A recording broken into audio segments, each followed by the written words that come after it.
Welcome to the Living a Nordic Life podcast, where we explore a simpler, cosier and more intentional life the Nordic way. I'm Fiona McKenna, your Nordic living guide and founder of Living a Nordic Life, where I share all things Nordic living and show you that a Nordic life is the way to bring intentional calm and healthy habits into your own life, wherever you are in the world. Are you looking for ways to bring simplicity, coziness and calm into your life? Well, let me show you how. Visit the Living a Nordic Life website to explore how I can help you on your journey to simple, healthy and happy calm, the Nordic way. You can subscribe to the podcast right here. And if you want regular inspirational emails sent with love from Norway and straight to your inbox, don't forget to subscribe to the Living a Nordic Life newsletters. And so now let's dive into our episode.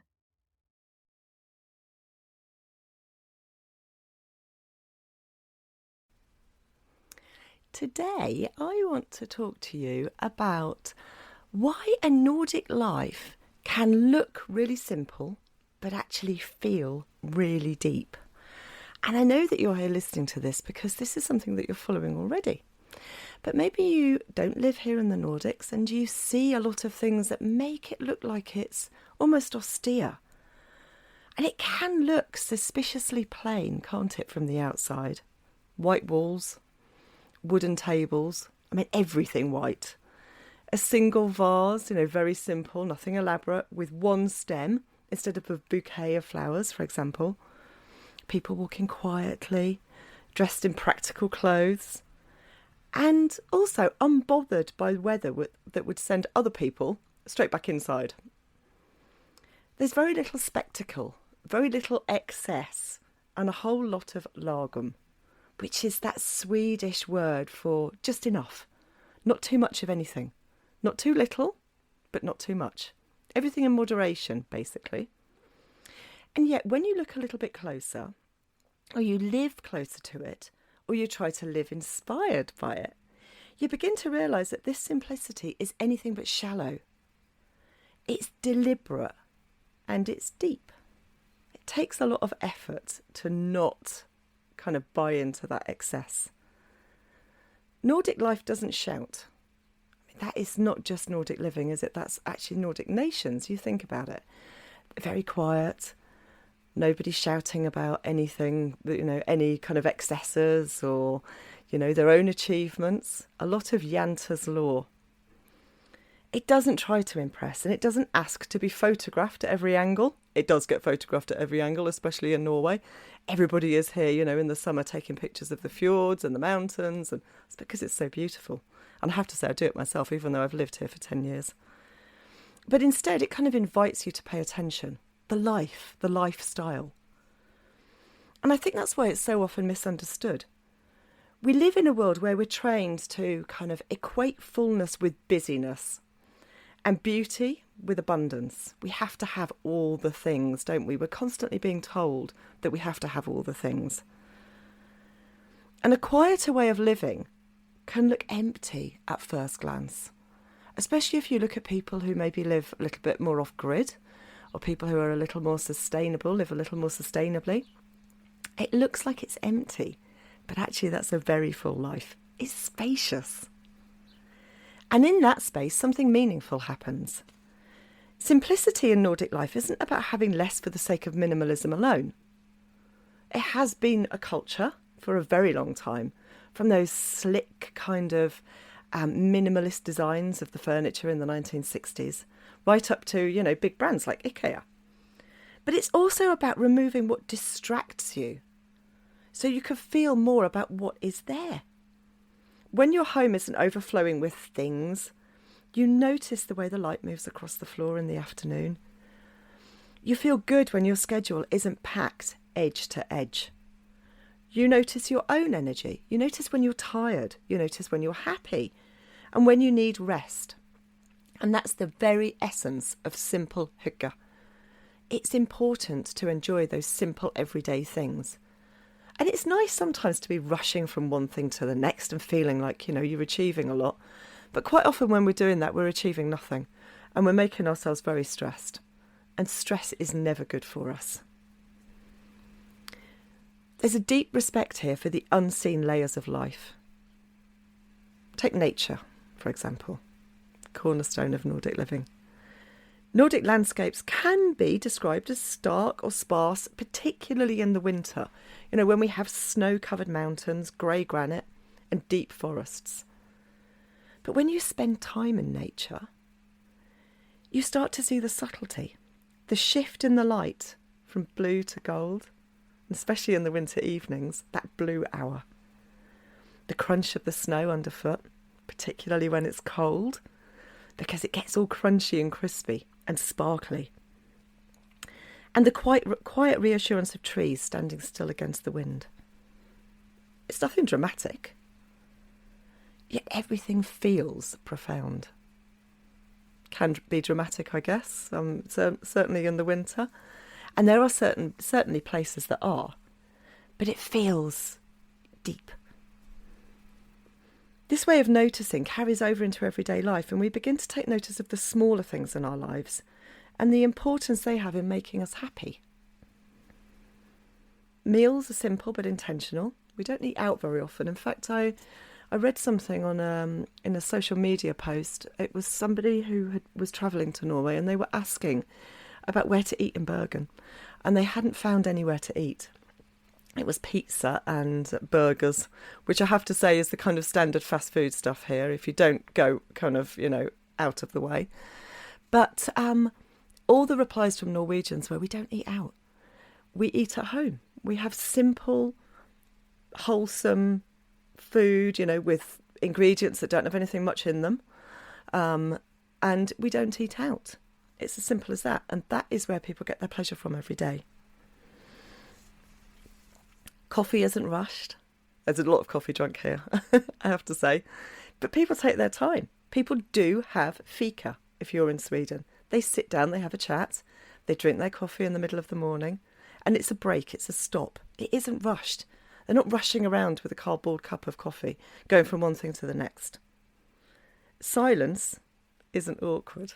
I've had to learn this, actually. In fact, it's one of the things that I love most about the Nordics. It's deliberate and it gives us space to think.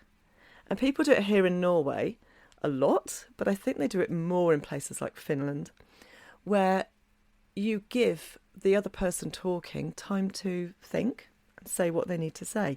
So there might be this pause, this quiet pause for a couple of seconds, that in places like the UK and the USA, we feel the need to fill that space with noise, us talking.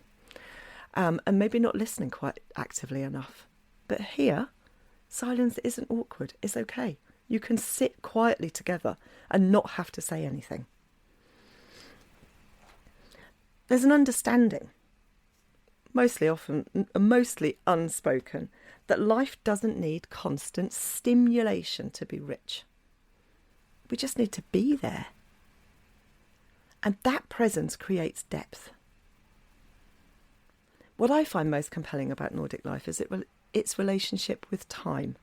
There is less urgency here, even when life is busy. Things are allowed to take the time they take.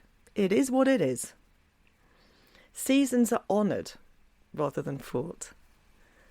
Winter isn't something to get through as quickly as possible. You can't get through it as quickly as possible. In some places it's 6 months of winter. So we have to live with it. Spring arrives slowly, but that slowness is welcomed. And after a harsh winter, you appreciate spring and summer so much more. You need that harsh winter to appreciate it a lot. And that depth comes from staying, not skipping ahead to the next thing. Not thinking about what's coming next. And that applies to all of our lives. That we are often not there in that moment thinking about what we're doing. We're thinking about what is the next thing that we're going to be doing. What are we doing tomorrow? What are we doing next week? Rather than what am I doing now? And there's a quiet emotional honesty that's kind of woven into this simplicity. Feelings aren't dressed up or dramatised. They're allowed to exist as they are. Joy can be soft. Sadness can be calm. Contentment doesn't need some big, grand reason. It can just be because it's a beautiful sunrise, or you've got blue sky, or this coffee is great and I'm sitting at home on my settee in peace and quiet. Nothing more than that. And when life looks simple on the surface, there's room underneath for some complexity. And I think that's what draws so many of us to Nordic living, even if we don't live here ourselves. And for me, it wouldn't matter where I was living, I would still have that life, that lifestyle, wherever I was in the world. Because I feel like, I'm sure many of you feel, that we're tired of being pulled in so many directions. We're tired of this constant noise that is masquerading as meaning. We're tired of measuring our lives by productivity instead of presence. And that is a work culture. I'm not sure we'll ever get past that, to be honest, because I walked away from that, having been in the corporate world for a very long time when I was in England. You have to be doing things all the time, and you have to look like you're being productive. And there's no space there for your personal life. There's no space to take a breath and be there in that moment. And you look back on it and realise how meaningless, I guess, it was, and how you've missed quite a lot of time of, appreciating those small moments. It's difficult to get out of, though, I do know that. But Nordic life offers a gentle alternative. What if a good life isn't a louder one, but a deeper one? What if meaning isn't found in adding more, but in paying closer attention to what we have and where we are now? Of course, it isn't perfect, is it? Nothing is perfect, I might post and talk about all the things that are great here, but things are never perfect. And it isn't a fantasy. It is real, but it does require effort. And especially if you live in a culture that requires constant motion. I've been there. Choosing simplicity often means choosing differently. It means choosing slower mornings when you can. Maybe getting up a little bit earlier so that you can start your morning slower. It means choosing fewer commitments. You have to learn to say no. Those are your boundaries. Boundaries are very important. And saying no is liberating. You don't even need a reason for no. Just no. I'm not doing that. Repeating meals. Walking instead of rushing from one thing to the next. And saying no when it would be easier to say yes. It's always easier to say yes, isn't it? Because you know that you're pleasing the other person, the person who's asked you. But sometimes we do need to say no. But the reward for that is a life that feels rooted and grounded and honest to yourself. And when life is stripped back to essentials, those essentials begin to matter more. When you remove all that clutter that you've got. I'm talking about physical clutter that some of us keep. But I'm also talking about the mental clutter and emotional clutter and clutter of commitments and that constant need to reply to an email immediately or a text message immediately. It can wait. It can wait a few minutes. It can wait a few hours. It might even be able to wait a few days. You don't have to do everything now. But it could be things like a warm room, a shared meal, a moment of light in the darkness, whether that's literal or not. And these things don't look impressive online. They're not good if you're going to be creating your Instagram account with them. But they feel really satisfying in real life. And perhaps that is the quiet truth at the heart of Nordic living. It looks simple because it doesn't perform. It feels deep because it's lived from the inside out. That hygge, whatever that is for you. It could be, I don't know, drinking coffee in your favourite cup, seeing the first flower, seeing how happy your children are when you pick them up from school. Blue sky. For me, it's something mad. It's using beautiful soap. You're going to laugh at this. Using beautiful soap in my favourite soap dish. And I do that every day, every time I wash my hands, multiple times a day. That brings me a great deal of pleasure. And it probably wouldn't bring anybody else pleasure because they wouldn't see the significance in that. For them, it might be something else, but you choose what it is for you. Depth doesn't need decoration. It just needs space. And I will see you in the next episode.